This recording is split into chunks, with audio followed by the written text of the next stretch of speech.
সুন্দর একটা সকাল, সুন্দর একটা দিন দেখতে পারবো সেই আশায় ছিলাম, কিন্তু আশাটা নিরাশও হচ্ছি না, কিন্তু আশাটা আসলেই আমাদের খুব একটা সুখকর আশা হয়ে আসে।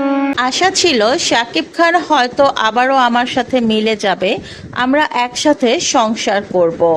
কিন্তু বুবলি যদি শাকিব খানের সন্তানের দ্বিতীয়বারের মতো মা হয়ে থাকে, তাহলে তো আমার সেই আশা আর পূরণ হবে না।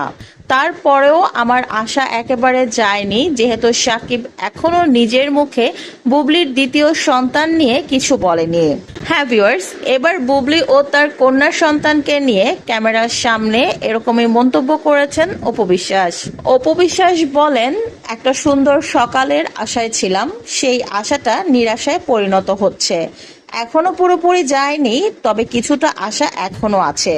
সাংবাদিক অপু বিশ্বাসকে বলেন, কিরকম সকাল, যদি আমাদেরকে একটু খোলাসা করে বলেন। তখন অপু বলেন, সাকিব আবারও আমার সাথে সংসার করবে, আমরা এক হয়ে যাব, এরকমই আশা ছিল, কারণ সাকিব খানের কথাবার্তা সেরকমের দিকেই আগাচ্ছিল। তাই আমি আশা করছিলাম সাকিবের সাথে হয়তো আবারও আমার সংসারটা জোড়া লেগে যাবে। কিন্তু হঠাৎ করে খবর আসলো বুবলি শাকিব খানের দ্বিতীয় সন্তানের মা হয়েছে। যদি ঘটনা সত্যিই হয়ে থাকে, তাহলে তো আর সাকিবের সাথে আমার সংসারটা হবে না। তাই আমার আশাটা নিরাশায় পরিণত হচ্ছে।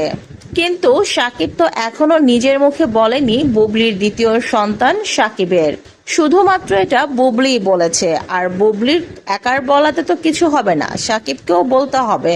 তাই আমি ভাবছি আমার আশা এখনো হয়তো পুরোপুরি নিরাশা হয়নি, যেহেতু সাকিব নিজের মুখে এখনো কিছুই বলেনি।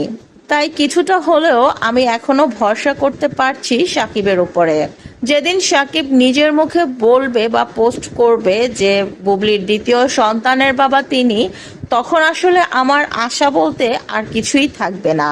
অপু বিশ্বাস আরো বলেন, জীবনে খুব বেশি কিছু চাইনি, শুধু চেয়েছিলাম একটা সুন্দর সংসার, সন্তান, স্বামী, সবাইকে নিয়ে গুছিয়ে থাকবো, সেটাই আসলে পেলাম না। তো ভিউয়ার্স, অপু বিশ্বাসের এরকম কথা শুনে আপনাদের মন্তব্য কি, কমেন্ট করে জানান।